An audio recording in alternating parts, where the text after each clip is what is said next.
Tebas réagit pour Mourinho, Olmo dit non et pas d'excuses pour la Turquie, c'est le flash foot du jour.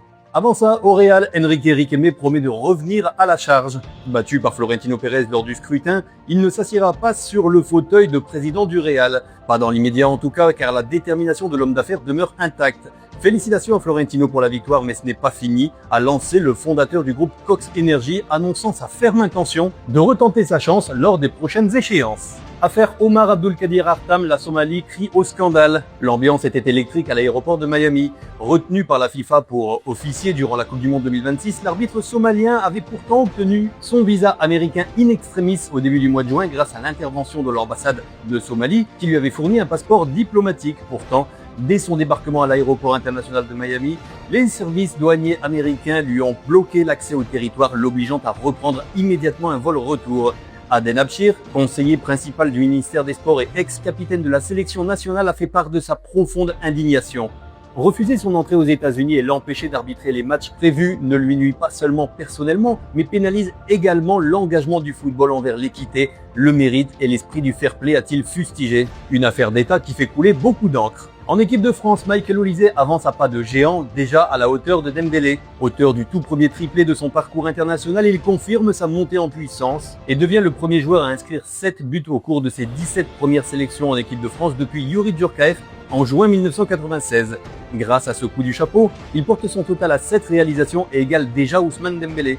Le Parisien a eu besoin de 59 sélections alors que de son côté, Olise aura eu besoin de 42 apparitions de moins pour le rejoindre. Une véritable performance. Sélection turque, Vincenzo Montella balaie d'un revers de main la quête d'excuses. À quelques encablures du coup d'envoi du mondial, il refuse catégoriquement d'utiliser les spécificités logistiques de la compétition pour masquer un éventuel faux pas de la sélection turque. Logée au sein du groupe D en compagnie des États-Unis, de l'Australie et du Paraguay, la formation turque vise ouvertement la phase à élimination directe. La Coupe du Monde est exigeante pour tout le monde, les distances à parcourir sont longues et les conditions météorologiques peuvent varier considérablement.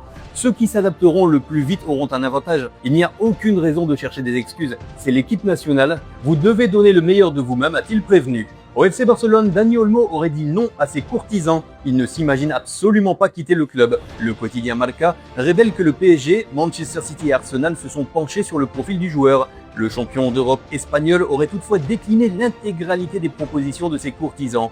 Au-delà de son amour pour les couleurs blaugrana, le joueur formé au sein de la Masia va voir ses émoluments grimper en flèche dès le prochain exercice. Nos confrères précisent qu'au moment de parapher son contrat, l'Espagnol avait fait ajouter une clause lui garantissant une revalorisation salariale automatique lors de sa 3e année, indexée sur son temps de jeu. Un argument supplémentaire pour poursuivre sa route au Barça. Et Liga espagnole, Javier Tebas s'amuse du retour de Mourinho au Real. Amusant, le retour de Mourinho me semble amusant. Je ne vais pas donner mon avis sur l'aspect purement sportif, mais j'ai toujours affirmé que j'adorais avoir une Liga avec Mourinho et Guardiola car ils apportaient énormément de piquant. Nous connaissons tous le personnage.